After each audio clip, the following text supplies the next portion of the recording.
Today, the defense invokes Section 174 to extinguish the state's case before it even begins. But Baloyi isn't standing down. He's armed with Thabo Makeleni'S explosive statement. What is Section 174? Section 174 of the Criminal Procedure Act allows the defense to apply for an acquittal at the close of the state's case if no evidence could lead a reasonable court to convict. It saves time, money, and spares witnesses from testifying.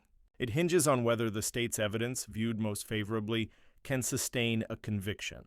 After the state presented no tangible forensic link, the defense moves for a Section 174 discharge.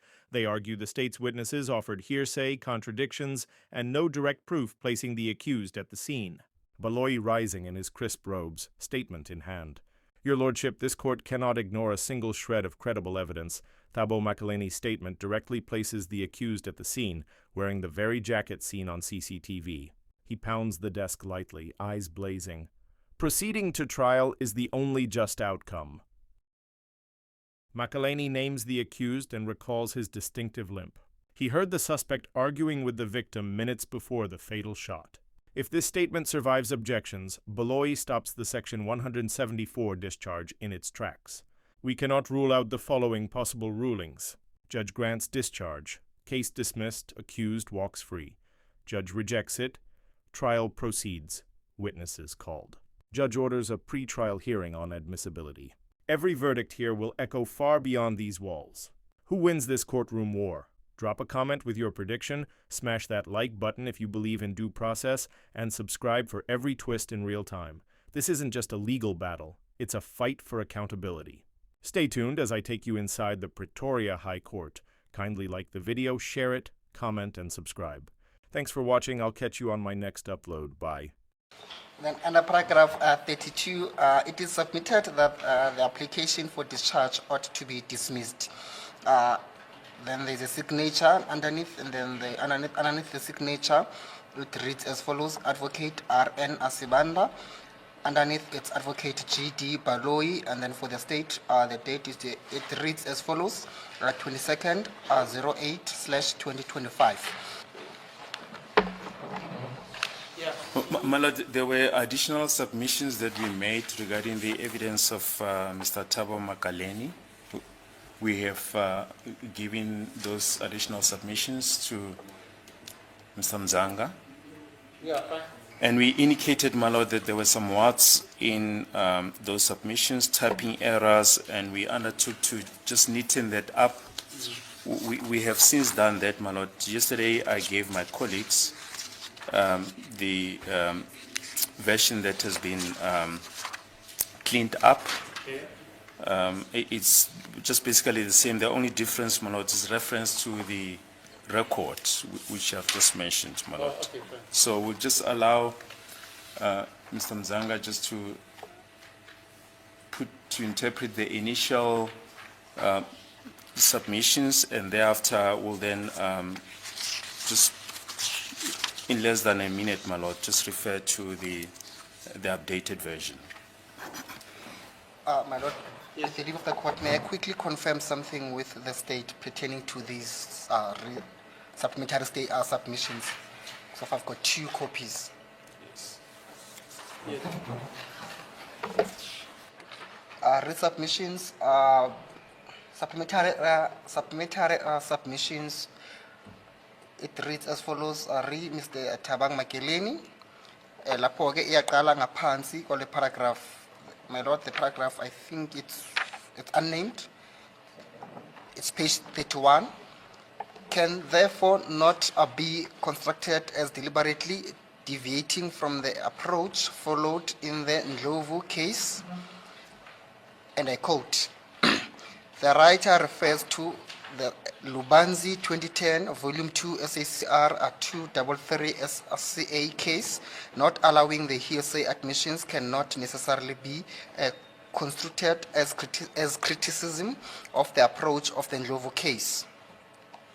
It was never the purpose of Section 3, subsection 1, paragraph C, to allow all hearsay evidence, but to grant a court the discretion to allow it.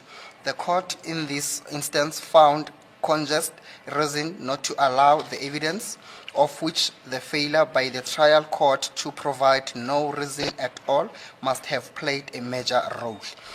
Paragraph 30, it is submitted that this is an appropriate case and in the interest of justice to evoke Section 3, subsection 1, paragraph C of the Hearsay Act, as there are many enough safeguards as there is sufficient corroboration for the extra crucial statements of accused number 2. As mentioned above, the firearm found in accused number 3's possession being ballistically linked to the bullet projectile found on the scene, and the fact that downloads showed that accused number 5 communicated with Kelly Kumar. Mr. Thabo Makeleni made a statement on the 27th of October 2014, a day after the incident.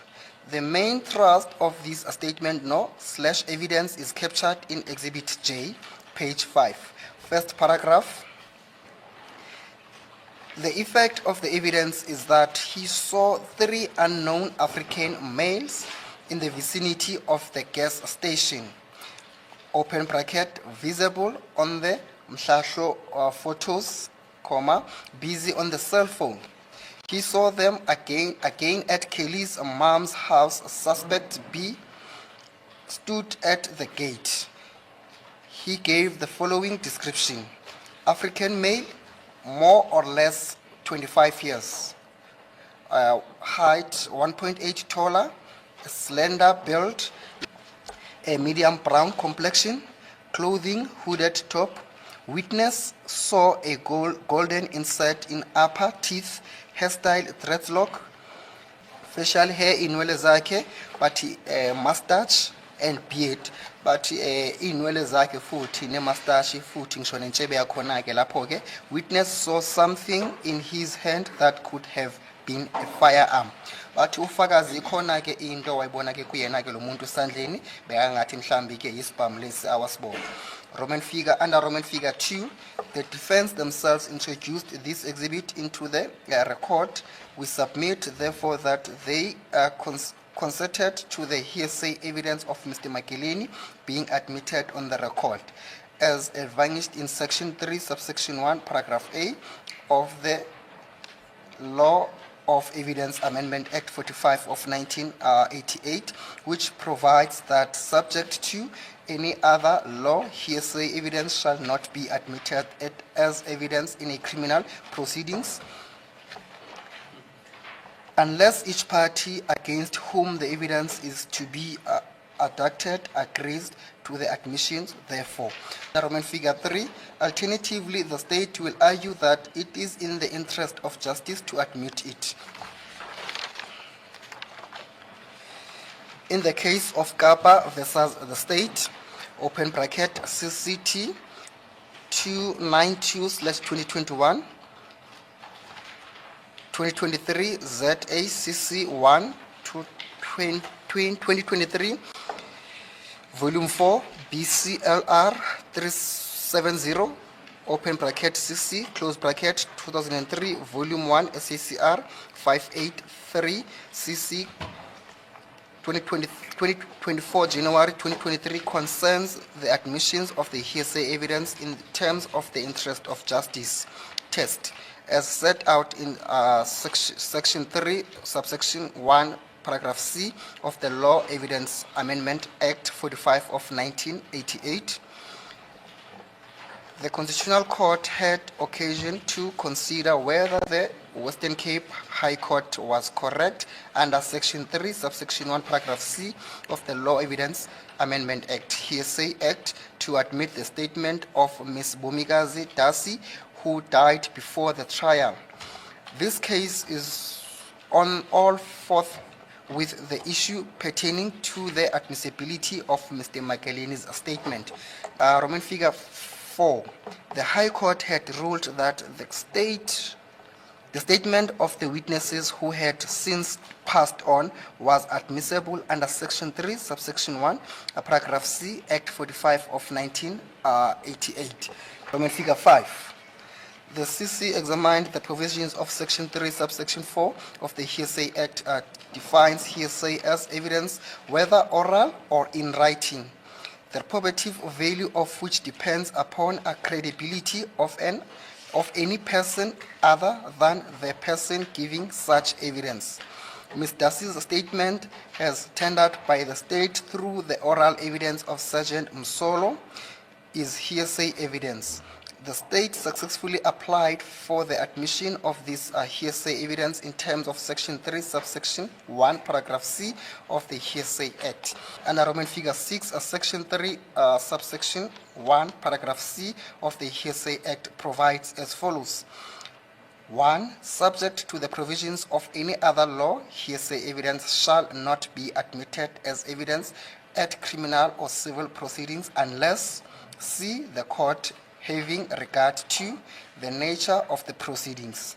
In the nature of the evidence, the purpose for which the evidence is tendered, the probative value of the evidence, the reason why the evidence is not given by the person upon whose credibility the probative value of such evidence depends, and then any prejudice to a party which the admissions of such evidence might entail, and any other factors which should, in opinion of the court, be taken in account. Is the opinion that such evidence should be admitted in the interest of justice. The interest of justice. It is well established a principle that a trial court's decision must be based on the totality of evidence available to the court. In respect of the applicant's convictions, the High Court reasoned based on the Section 220 admissions, the forensic evidence, Ms. Darcy's statement, and Sergeant Msolo's statement, that there is no disputing that the applicant's house was the crime scene. No direct inference can, however, be drawn between the crime scene at the applicant's house and the participation in the events that led to the death of the deceased. The High Court relied entirely on Mrs. Darcy's statement to place the applicant on the scene and establish his involvement in the fatal assault. Ms. Darcy's statements therefore plainly played a decisive role in the convictions of the applicant. It is submitted that Mr. Makeleni'S statement is crucial to place assailants on the scene. Defense's heads on behalf of accused number 4.